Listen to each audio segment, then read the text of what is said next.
আমাদের নেতারা নির্বাচন আসলে মুশরিক হয় নতুন করে কিছু, যখনই মাইকটা হাতে পায় তখনই মানুষকে পাম দেয়, তেল দেয়, ভোটের জন্য বলে আপনারাই তো সব, জনগণ সকল ক্ষমতার উৎস। সাথে সাথে ঈমান। এই কথাটা আমাদের সংবিধানের অংশ। ডক্টর কামাল যখন সংবিধান লেখে তখন সে ল অফ সাবরেনিটি, সার্বভৌমত্বের আইন লিখতে গিয়া তখন লিখেছে তারা মিলে এই দেশের ক্ষমতা জনগণের হাতে, জনগণ সার্বভৌমত্বের মালিক। অথচ আল্লাহর কোরআনে বলেছে সার্বভৌমত্বের মালিক হলেন আল্লাহ, সকল ক্ষমতার মালিক আল্লাহ। আন্নাল কুওয়াতা লিল্লাহি জামিআ। কুলিল্লাহুম্মা মালিকাল মুলক তুতিল মুলকা মান তাশাউ ওয়া তানজিউল মুলকা মিম্মান তাশাউ। ও নবীজি আপনি বলুন, ও রাজাদিরাজ আল্লাহ, ক্ষমতার মালিক তুমি, যাকে মনে চায় তুমি ক্ষমতা দাও, আবার যার উপর রেগে যাও ক্ষমতা থেকে টেনে নামাইয়া দাদার বাড়ি মামুর বাড়ি দিল্লি পাঠাইয়া দাও। ক্ষমতার মালিক তুমি, চাইলে রাখো চাইলে পালাইয়া দাও। কাঙ্গালরে ক্ষমতা দাও, রাজারে জেলখানার কয়েদি বানাইয়া দাও। ক্ষমতার মালিক আল্লাহ, জনগণ নয়। এটা কুফর, এটা শিরিক, জঘন্য ঈমান হরণকারী। লিখেছি, ও প্রিয় ভাইরা, মক্তবে শিখেছেন অজু ভাঙ্গার কারণ, মক্তবে শিখেছেন কোন কোন কাম করলে নামাজ ভেঙে যায়, কোন কোন কাজ করলে রোজা ভেঙে যায়। রোজা ভঙ্গের কারণ জানেন, নামাজ ভঙ্গের কারণ জানেন, নামাজে খারাইছেন, এরপরে হঠাৎ করে পেট খারাপ, একটু হাওয়া বাইর হয়ে গেছে, নামাজ কি চলবে না শেষ? নামাজটা ভেঙে গেছে কারণ অজুটা শেষ। রোজা রেখেছেন, অজু করতে গেছেন, অজু করা অবস্থায় কুলি করার সময় পানি পেটে চলে গেছে, রোজা কি আছে না ভেঙে গেছে? রোজা ভাঙ্গার কারণ শিখেছেন, অজু ভাঙ্গার কারণ শিখেছেন, নামাজ ভাঙ্গার কারণ শিখেছেন। 10 কারণে ঈমান ভেঙে যায়। এই 10 কারণ কয়জনে শিখেছেন? 100 জন মুসলমানের 90 জনই জানে না।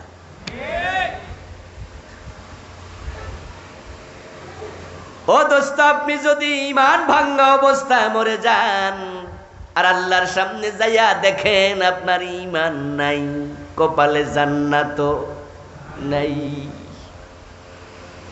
অথচ আপনি নামাজি, আপনি রোজাওয়ালা, আপনি কিন্তু নামাজ ছাড়েন নাই, আপনি বেঈমান, অথচ নামাজ পড়েন। قال رسول الله صلى الله عليه وسلم يأتي على الناس زمان ইয়াজতামিউনা ফিল মাসাজিদি লাইসা ফীহিম মুমিনুন। আমার রাসূল ভবিষ্যৎবাণী করেছেন এমন এক জামানা আসবে যেই জামানার মানুষগুলো মসজিদে জামাতের সাথে নামাজ পড়বে, একটারও ঈমান থাকবে না। নাউজুবিল্লাহ পড়েন, নাউজুবিল্লাহ পড়েন। ইমাম, মুয়াজ্জিন, মুসল্লি সব বেঈমান। এমন একটা জামানা আসবে যেই জামানায় মসজিদে নামাজই থাকবে, ইমানদার থাকবে না, সব কাফের। কাফেররা নামাজ পড়বে। রাসূলুল্লাহর এই হাদিস, এমন একটা জামানা আসবে। আপনাদেরকে জিজ্ঞাসা করি, একটু বলেন তো ওই জামানা আসবে না এসে গেছে? ইয়েস, এসে গেছে। কারণ বাংলাদেশে আমি এমন মসজিদ চিনি যে মসজিদের ইমাম কাফের, মুয়াজ্জিন কাফের, মুসল্লি সবগুলা কাফের। এই মসজিদ আপনারাও চিনবেন। যদি ঢাকায় যান তাহলে বকশীবাজার একটা জায়গা আছে, মাদ্রাসা আলিয়ার পাশে, মাদ্রাসা বোর্ডের পাশে। ওই বকশীবাজারে মাদ্রাসা আলিয়ার কাশগড়ি হলের সামনেই একটু দূরে একটা মসজিদ আছে কাদিয়ানীদের, আহমদিয়া মুসলিম জামাত কাদিয়ানীদের মসজিদ। ইমামও কাদিয়ানী, মুয়াজ্জিনও কাদিয়ানী, মুসল্লিও কাদিয়ানী, নামাজ পড়ে 5 ওয়াক্ত। আওয়াজ করে বলুন তো, কাদিয়ানী মুমিন না কাফের? তাহলে কাদিয়ানী ইমাম 5 ওয়াক্ত নামাজি, কিন্তু ইমাম সাহেব কাফের। এখন প্রশ্ন হতে পারে, কাদিয়ানী কেন কাফের, ইমান কেন নাই? একটু পরে আমরা বলবো। ও দোস্ত, আপনারা বলুন তো, মসজিদে আল্লাহরে সেজদা করে আবার মাজারে যাইয়া পীরের পায়ে সেজদা দেয় এমন নামাজি 2-4 জন আছে না নাই? যশোর এলাকায় আছে নি বন্ডভীর? আছে আছে। সরাসরি পীর সাহেব সেজদা নেয়, মুরিদ সেজদায় পড়ে থাকে, এমন জালেম আছে না নাই? আচ্ছা, যে মাজারে সেজদা দিল লোকটা মোমেন না মুশরিক? ঈমান আছে না গেছে? ঈমান তো শেষ। 10টা কারণ আছে এমন, আমি বলবো 1 2 3 4 করে 10, আর আপনি শুনবেন। শোনার পরে যদি আপনি মনে করেন যে সারছে কাম, এই কাম তো আমিও করছি, তাহলে তাওবা করে নতুন করে ঈমান আনার সুযোগ আছে না নাই? কিন্তু যদি আপনি না বুঝা মইরা যান, আল্লাহর সামনে গিয়া টের পান যে আপনার ঈমানই নাই, তখন তাওবা করে ঈমান আনার সুযোগ আর আছে? সব শেষ। আমার প্রিয় ভাইয়েরা, মানুষ সকালবেলায় মুমিন থাকবে, সন্ধ্যা বেলায় কাফের হয়ে যাবে। কিয়ামতের আগে এত ফিতনা আসবে। এই ফিতনা বাংলাদেশে চরম আকার ধারণ করেছে। আমার দোস্ত, আপনাদের এলাকায় যে পুকুর আছে, নদী আছে, বিশাল বড় পুকুর, পানিগুলাও সুন্দর সাদা, কিন্তু পুকুরের পানি আমরা না ফুটাইয়া পান করি না। কারণ 1 গ্লাস পানি যদি পুকুর থেকে নেন, তাহলে দেখতে মনে হবে কোনো ময়লা নাই, অথচ এর মাঝে জীবাণু আছে না নাই? খালি চোখে ধরা পড়ল না। ওটা যদি আপনি মাইক্রোস্কোপ দিয়ে টেস্ট করেন, তাহলে অনুবীক্ষণ যন্ত্র দিয়ে তাকাইলে দেখবেন ওই গ্লাসের পানির মাঝে জীবাণু কিলবিল করে হাঁটতেছে। এই পানিটা পান করলে ডায়রিয়া হওয়ার সম্ভাবনা। ও দোস্ত, খালি চোখে তাকাইলে মনে হয় পানিটা পরিষ্কার, কিন্তু মাইক্রোস্কোপ দিয়ে তাকাইলে বোঝা যায় জীবাণু আছে। আমরা সমাজে যখন খালি চোখে তাকাই, এই যে মাহফিলের দিকে তাকাই আসি, খালি চোখে তাকাইলে মনে হয় সব ইমানদার মুসলমান, কিন্তু কোরআন এবং হাদিসের মাইক্রোস্কোপ দিয়া যখন তাকাই, তখন দেখি মসজিদ ও মুসলমানের বড় অভাব, বড় অভাব। আমাদের দেশে অধিকাংশ মানুষই বেঈমান। এমনি কয় আর কি 92% মুসলমান। এটা হলো ভোটার লিস্টে। এই তালিকার মাঝে তাসলিমা নাসরিনের নামও আছে।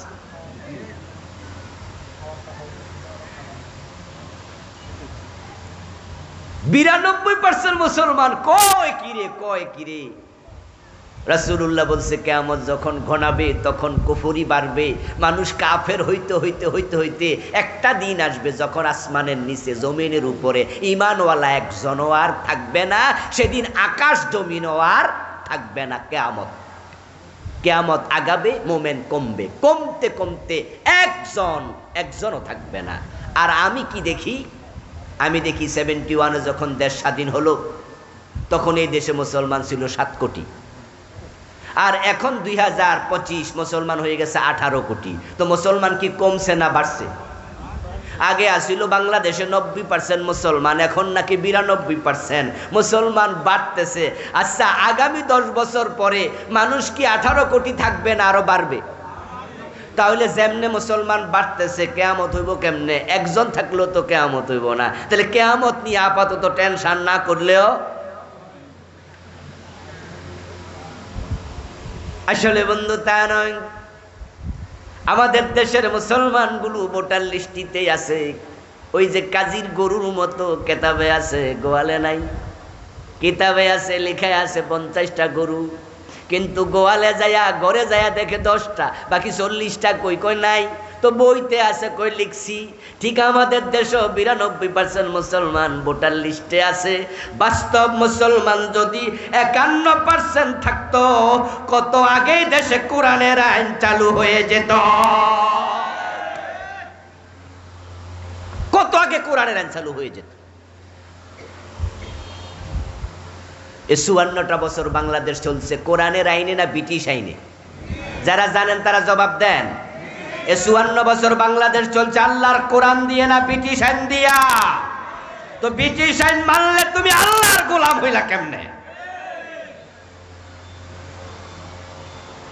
আমার রাসূল যখন মদিনার প্রেসিডেন্ট ছিলেন 10 বছর, তখন তিনি মদিনা নামক ইসলামী রাষ্ট্রটা চালাইছে নিজের মন মতো না কোরআন মতো? তা আপনি না রাসূলের উম্মত, আপনি না মুমিন, আপনার দেশ কেন চলবে ব্রিটিশ আইনে? কোরআনে আছে চোর ধরে হাত কাটো, আপনার সংবিধান বলে চোর ধরে জেলে দাও। কোরআনে আছে মদ, হাদিসে আছে মদ পান করলে 80 বেত লাগাও। আপনার সংবিধান বলে মদ পান করলে অসুবিধা নাই, সরকার যদি অনুমতি দেয়, যেমন শেরাটন সোনারগাঁ হোটেলে মদের বার আছে না নাই? শেরাটন আর সোনারগাঁতে 2 কাপ মদ খাইলে কোনো বিচারও নাই, পুলিশে ধরতেও যায় না। রাসূল বলেছে মদ পান করলে 80 বেত দিতে হবে, আর আমার দেশে আইন করলো মদ পান করলে জেলে দাও। আল্লাহ আইন দেয় একটা, ব্রিটিশ দেয় আরেকটা। এখন মুসলমান কি আল্লাহরটা মানবে না ব্রিটিশেরটা মানবে? অথচ আমরা কারটা মানতেছি। এরপর আমরা বলি আমরা মুমিন। মনে মনে কি ভাবেন, হুজুর আমরা আবার কাফের হব কেমনে, ঈমান যাবে কেমনে? আমরা তো কোরআন মানি, কোরআন পড়ি, জিকির করি দিন 100 বার লা ইলাহা ইল্লাল্লাহ। ও দোস্ত আমার কান খুলে শোনো, পুরা কোরআন স্বীকার করা লাগবে না কাফের হওয়ার জন্য। যে ব্যক্তি পুরা কোরআন মানে না সে তো কাফের বটে। কেউ যদি বলে 15 পারা মানি আর 15 পারা মানি না, সে কি অর্ধেক মুমিন না কাফের? তো যে পুরা মানে না সে কি? যে অর্ধেক মানে না সে কি? না, অর্ধেক কাফের। যদি কেউ বলে 29 পারা মানি 1 পারা মানি না, সে কি? যদি কেউ বলে 113 সূরা মানি 1 সূরা মানি না, কেউ যদি বলে 1 অক্ষর মানি না, সেও কাফের। কাদিয়ানি কাফের হলো তারা 4 অক্ষর মানে না। খা আলিফ তা মিম খাতামান নবিয়্যিন। এ কোরআনের মাঝে আল্লাহ তাআলা বলেছেন নবী মুহাম্মদ শেষ নবী, উনার পরে আর কোন নবী। 1835 সনে গোলাম আহমদ কাদিয়ান নামে একজন ব্যক্তির জন্ম হলো। যৌবনে পদার্পণ করার পরে হঠাৎ করে লোকটা একদিন দাবি করলো সে নাকি আল্লাহর নবী। নাউজুবিল্লাহ পড়বেন না? 1450 বছর আগে আল্লাহ বলে মুহাম্মদ শেষ নবী, আর আজ থেকে 250 বছর আগে গোলাম আহমদ কাদিয়ান দাবি করে সে নবী। একদল হতভাগা বলল ঠিক আছে আপনি নবী, যে দাবি করছে নবী সেও কাফের, যারা তাকে নবী মেনেছে তারাও কাফের।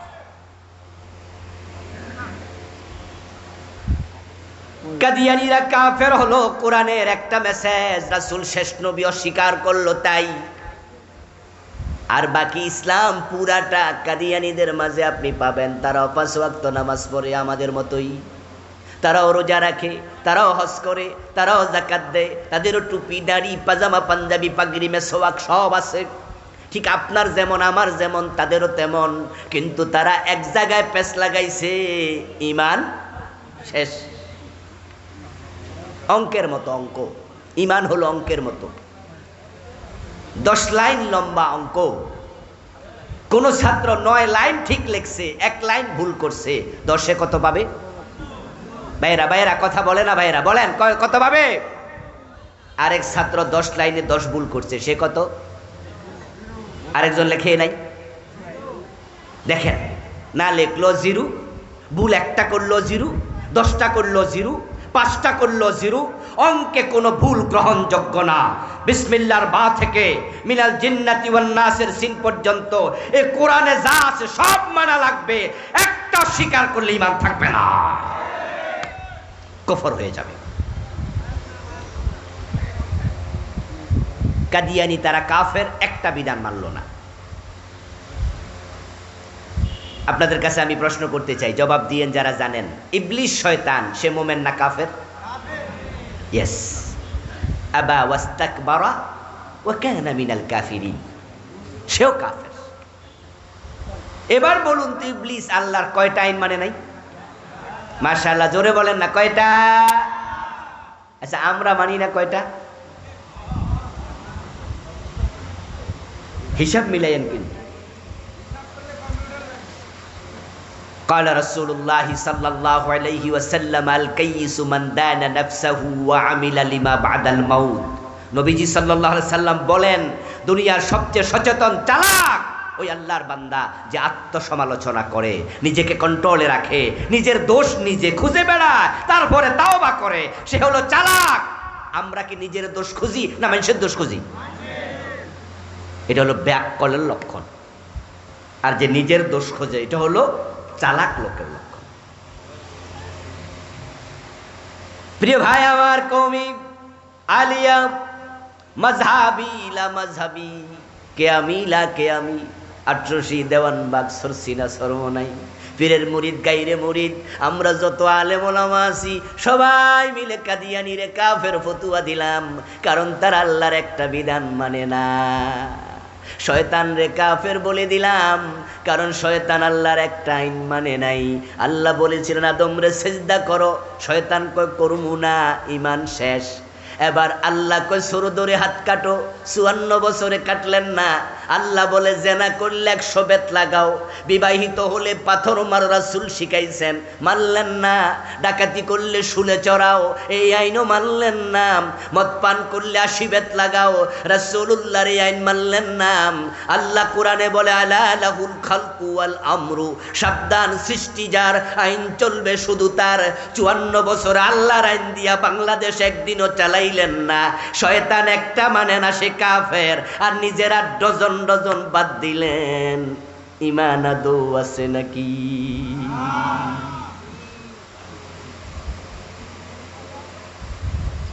আদৌ ঈমান আছে কি? কি করবেন? প্রত্যেক এক হুজুর ধরে আনছে, এই হুজুর যে আমরা বেঈমান বানাই দিয়ে যেতে গেছে বাড়িতে। কত হুজুর আছে সুবহানাল্লাহর ওয়াজ করবো আর নিজের বেহেশতি ভাবতে ভাবতে বাড়ি চলে যাবেন।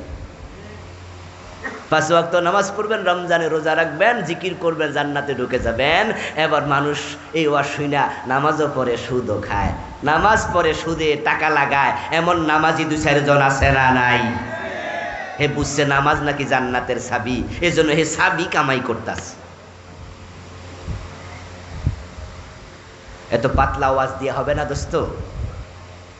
নামাজ জান্নাতের চাবি হাদিসে আছে, যদিও হাদিসটা জয়ীফ আছে, তিরমিজির হাদিস এটা, কিন্তু কোরআনে আছে ফাওয়াইলুল লিল মুসাল্লিন, কিছু নামাজি ওয়াইল দোজকে যাবে, সকল নামাজি চাবি পাবে না। আপনি নামাজ পড়ে সুদে টাকা লাগাইয়া জান্নাত খোঁজেন কেমনে? ১ টাকা সুদ খেলে ৩৬ বার জেনা হয়। মান আকালা দিরহাম রিবা ওয়া হুয়া ইয়ালাম আন্নাহু ওয়াশাদ্দু মিন ৩৬ জিনা। ১ টাকা সুদ খেলে ৩৬ বার জেনার গুনাহ হবে। ১০০ টাকা সুদ খেলে ৩৬০০ বার জেনার গুনাহ হবে। ১০০০ টাকা সুদ খেলে ৩৬০০০ বার জেনার গুনাহ হবে। লিররিবা ৭৩ বাবা আইসারুহা আন ইয়ানকিহুর রাজুলু উম্মাহ। নবীজি সাল্লাল্লাহু আলাইহি সাল্লাম বলেন যে সুদ খেলে ৭৩টা গুনাহ হয় বড় বড়, সবচেয়ে ছোটটা হলো নিজের মায়ের সাথে জেনা করা। এই নামাজি অধ্যক্ষে ইসলাম লইয়া কোথায় যাচ্ছ তুমি? কোরআনের কিছু মানবেন, কিছু মানবেন নাই, সিস্টেম নাই। আফাতুমিনুনা বিবাদিল কিতাবি ওয়া তাকফুরুনা বিবাদিন ফামা জাযা। আল্লাহ বলে কোরআনের কিছু মানবা, কিছু মানবা না। নামাজ মানলা, রোজা মানলা, চোর ধরে হাত কাটা কেন মানো না? আল্লাহর জমিন আল্লাহর আইনে চালাতে হবে, কেন মানো না? ফামা জাযা, অধিক্কা মানলে আল্লাহ বলে আমার কাছে তার কোনো প্রতিদান নাই। অধিক্কা ইসলাম আল্লাহ নেয় না, আল্লাহ ঠেকায় পড়ে নাই, আল্লাহ ঠেকায় পড়ে নাই। এখানে তো বিবাহিত লোকের সংখ্যাই বেশি। আচ্ছা, যারা বিবাহ করে নাই তারাও তো তাদের মা আছে, বাবা আছে, ভাই বোন বিয়ে করছে, চিনে। আচ্ছা, আপনার বউ আপনার বাড়িতে থাকলে আপনার সব কথা শোনে, কিন্তু যখন শ্বশুর বাড়ি আপনার সাথে বেড়াইতে যায় একটা কথাও শোনে না। আচ্ছা, এ বলিয়া সংসার চলে? তো আপনি তো আশ্চর্য হইয়া কইবেন কি তারে হোর বাইত গেলে যে হে কথাই শুনে না। তা আপনি নিশ্চয়ই হেরে জিগাইবেন, তোমারে কি এই বাড়ি তাইলে ভূতে ধরে? কইবেন না? কইবেন না যে আমাদের বাড়ি থাকলে যে যা কই তা শোনো, কিন্তু এই বাড়িতে বেড়াইতে আইলে কোনো কথাই শোনো না। আমি দেখাই এদিকে, তুমি যাও এদিকে। এই বাড়িতে কি ভূতে ধরে তোমারে? হইছেটা কি তোমার? আপনি তাকে নিশ্চয়ই প্রশ্ন করবেন, কেন করো? মসজিদে যখন যাও আল্লাহ ছাড়া কারো আইন মানো না, আদালতে যখন যাও আল্লাহর আইন একটা রায়ও দেও না।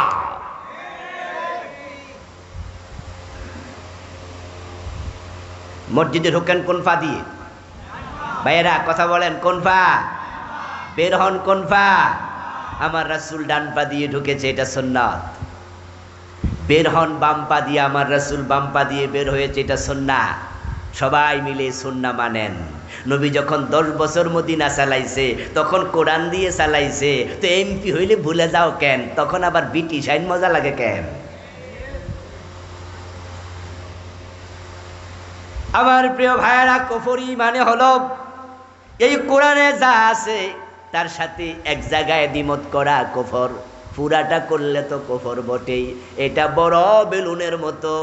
কোন বেলুনে যদি আপনি ঢুকান গ্যাস, 5 মিনিট 10 মিনিট লাগায়া হাওয়া ঢুকালেন, গ্যাস ঢুকালেন, ওই বেলুনটা 10টা ছিদ্র করলে যে কথা, একটা করলে সেই কথা। ঈমান যদি রাখতে চান কোরআন পুরা মানতে হবে। জীবনের বটম থেকে টপ, পাকঘর থেকে সংসদ ভবন, সব জায়গায় কোরআন সুন্নাহ মানা লাগবে। অর্ধেকটা মানলে ঈমান থাকবে না। বাংলাদেশে চলমান 56টা কুফর লিখেছি আমি এই বইতে। 56টা কুফর। তার মাঝে একটা জঘন্য কুফর সমাজে এখন ক্যান্সারের জীবাণুর মতো ঢুকেছে। এটার নাম হচ্ছে সেকুলারিজম, ধর্মনিরপেক্ষতা। এই শব্দ শুনছেন নি? শুনছেন?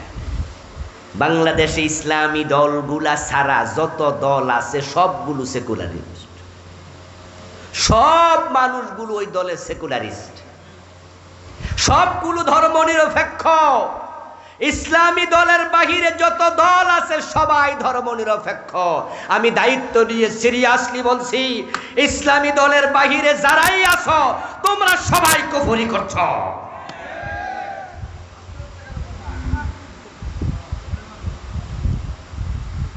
আমি আমার এই বইতে সেকুলারিজমের সংজ্ঞা লিখেছি। সেকুলারিজম কি? দি believe religion should not be involved with any social, ordinary social and political activities in a country. Cambridge ডিকশনারির বরাত দিয়ে আমার বইতে আমি সেকুলারিজমের সংজ্ঞা যে লিখলাম, ধর্মনিরপেক্ষতা হচ্ছে ওই বিশ্বাস, বিশ্বাস, বিশ্বাস কর্ম নয়। বিশ্বাসের নাম ঈমান। ধর্মনিরপেক্ষতা হলো ওই বিশ্বাস যে সমাজে, রাষ্ট্রে, রাজনীতিতে ধর্ম কোনো প্রভাব ফেলবে না। ধর্ম দিয়ে সমাজ চলুক, রাজনীতি চলুক, এটা দরকারই নাই। অথচ আমরা সবাই জানি ইসলাম হলো পূর্ণাঙ্গ জীবন বিধান। উদখুলু ফিস-সিলমে কাফা। আপনি থাকবেন যেখানে, ইসলাম থাকবে সেখানে। সেকুলারিজম কুফরি মতবাদ। ফিরে না আসবা জাহান্নামী হবা। আমার আজকের ওয়াজের কারণে ইসলাম কায়েম হয়ে যাবে নাকি? এত সোজা নাকি? কেউ কেউ বলে হুজুর এই ওয়াজ না কইরা নামাজের ওয়াজ করেন, পর্দার ওয়াজ করেন, জিকিরের ওয়াজ করেন, কামে লাগবো।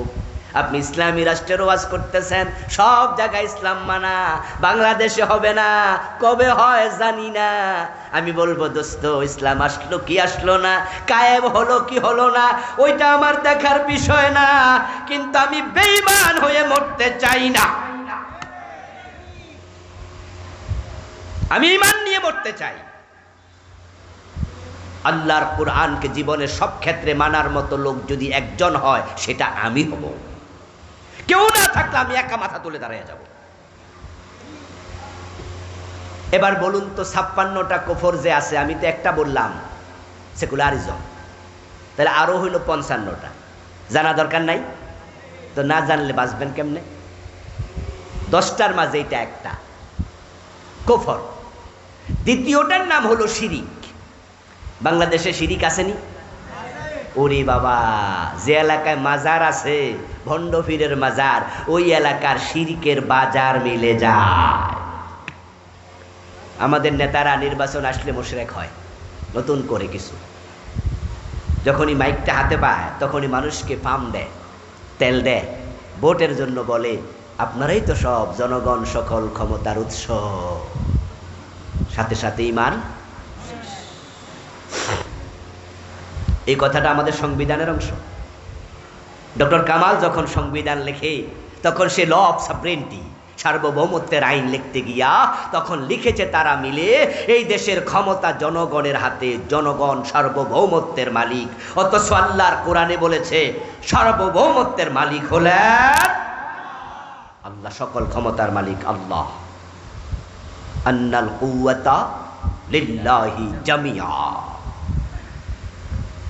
কুলিল্লাহুম্মা মালিকাল মুলক তুতিল মুলকা মান তাশাউ ওয়া তানজিউল মুলকা মিম্মান তাশাউ।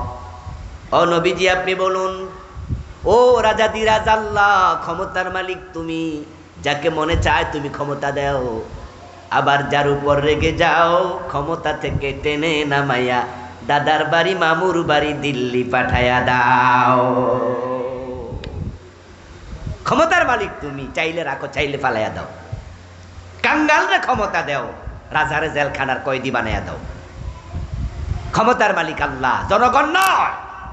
এটা কুফর, এটা শিরিক, জঘন্য ঈমান হরণকারী। যখন হিন্দুদের দুর্গাপূজা আসে তখন দেখবেন ছাগলের 3 নাম্বার বাচ্চার মতো কিছু লোক লাফাইয়া লাফাইয়া ঈমান হারায়, অযথা ঈমান হারায়। আচ্ছা, আপনাদের এলাকায় আমরা যারা এখানে আমার সামনে আছেন, আপনারা কেউ কি দুর্গা পূজায় মূর্তি পূজা করেন? কোন মুসলমান করে? কোন মুসলমান কি পূজা মণ্ডপ বানায়? কেমনে মুশরিক হয়? এই জন্য বলছি আমি ছাগলের 3 নাম্বার বাচ্চার মতো হয়। ছাগলের 3য় বাচ্চা মানে কি জানেন তো? 2টা খাইয়া লাফায় আর একটা না খাইয়া লাফায়। ছাগলের পায়ের নিচে যে ওলান আছে, ওলানের মাঝে বাঁট আছে কয়টা? দুধের যে লাইন আছে এগুলাতে আমাদের কুমিল্লা বলে বাঁট, এই এলাকায় কি বলে? বাঁটে বলে। তাহলে বলুন যে ছাগলের ওলানে বাঁট কয়টা? তো বাচ্চা 3টা হইলে বাঁট ফাইছে কয়জনে? আর একটা এ ফাও লাফা। আরে মন্দির বানাইলো হিন্দু, মূর্তি পূজা করলো হিন্দু, আর মুশরিক হলো আমাদের নেতা। কেমনে মুশরিক হলো? কারণ তারা হিন্দুদের ভোট পাওয়ার জন্য তখন একটা স্লোগান বানাইছে, ধর্ম যার যার উৎসব সবার। বলেন নাউজুবিল্লাহ। কয় কি হিন্দুদের দুর্গা পূজা আমাদের উৎসব? দুর্গা পূজা জায়েজ না হারাম? ছোট শিরিক না বড় শিরিক? আল্লাহ তাআলা কোরআন মাজিদে আমাদেরকে শিখাইছে স্লোগান, লাকুম দীনুকুম ওয়ালিয়া দীন। বাংলা অর্থ কি? তোমাদের ধর্ম তোমাদের, আমাদের ধর্ম আমাদের। দুইটা কি এক না আলাদা? তাহলে স্লোগান হবে ধর্ম যার উৎসব তার। আচ্ছা, আপনাদের এলাকায় আপনারা যখন কোরবান, এই যে কোরবান আসতেছে ইনশাল্লাহ কয়দিন পরে আসবে, আমরা গরু জবাই করব। আচ্ছা, আমরা কেমনে গরু জবাই করি এই উৎসব দেখার জন্য কয়জন হিন্দু আসে? আসছে কোনোদিন? আচ্ছা, দাওয়াত দিলে আসবে। যদি কারো বন্ধু বান্ধব থাকে হিন্দু, পাড়া প্রতিবেশী থাকে, আপনি দাওয়াত দিবেন, আসবে না। যদি গলায় গামছা লাগায় টান মারেন, রাম রাম কইয়া যাবো কাছিল্লা চিৎকার দিয়া। জিজ্ঞাসা করবেন, কিরে ভাই তোদের দুর্গা পূজা আমরা সবাই মিলা দেখতে যাই, বাতাসা খাই, ওদের হালুয়া রুটি খায়, খায় না? আস্তাগফিরুল্লাহ, প্রসাদ খায়, মুসলমানের সন্তানরা খায়, কাইরা আইনা জিলাপি খায়। অথচ মন্দিরে মূর্তির সামনে যাহা উৎসর্গ করা হলো সেটা খাবার হিসাবে গ্রহণ করা হারাম। ওটা ওরা মন্দিরে মূর্তির জন্য উৎসর্গ করেছে, আল্লাহ ছাড়া অন্যের জন্য দিলে হারাম। আর তোমার সন্তান সেখানে খাইতে যায়। ও হিন্দু ভাই, তোমার দুর্গা পূজা আমরা গেলাম, তো আমরা গরু জবাই করি, তোমরা আসো। আসো না কেন? ধর্ম যার যার উৎসব তো সবার, তো তোমাদের উৎসবে আমরা গেলাম, আমাদের উৎসবে তোমরা আসো। দেখবেন হিন্দু মিয়া জবাব দেবেন, আরে ভাই আমাদের ধর্মে গরু জবাই করার অনুমতি নাই, এজন্য আমরা এটা করি না, দেখতেও যাই না। তার ধর্ম সে বোঝে, তার ধর্মকে সে সম্মান করে, সে গরু জবাই করে না, দেখতে আসে না। এবার আমাদের ধর্মে মূর্তি পূজা জায়েজ না হারাম? তো তোমরা কেমনে যাও? শুধু যায় না রে ভাই, হ্যাঁ ব্যানার টানা দেখবেন শারদীয় দুর্গা পূজার শুভেচ্ছা, নিচে লেখা আলহাজ আব্দুল কাদের। এলাকার মেম্বারশিপ, এলাকার হিন্দু ভোটারের মন জয় করতেছে, দুর্গা পূজার শুভেচ্ছা জানাইছে। তোমার ইসলাম তোমাকে কি শিখাচ্ছে আর তুমি কি করছো? আমার প্রিয় ভাইয়েরা, মুসলমানের সন্তান বিয়ে করেছে 2 বছর, সন্তান হয় না, 3 বছরের মাথায় তো দোয়া দরুদ পড়ানো শুরু, 4 বছর 5 বছর যাওয়ার পরে এখানে ওখানে দৌড়াদৌড়ি, ডাক্তার শেষ। এবার মন খারাপ, স্বামী মন খারাপ করে বসে আছে অফিসে, কলিগ জিজ্ঞাসা করে পিঠে আলতো করে থাপ্পড় দিয়ে, মন খারাপ কেন? বলে তোমার ভাবি কাঁদছে সারা রাত, বাচ্চা হবে না ডাক্তার বলেছে। তখন কলিগ বলে কেডা কইছে হইব না, ইন্ডিয়া যাও, পাসপোর্টে ভিসা লাগাইয়া চাইয়া দেখো হুজুরের কাছে 1 ডজন হইব। কয়টা লাগবো শুধু চাইয়া দেখো।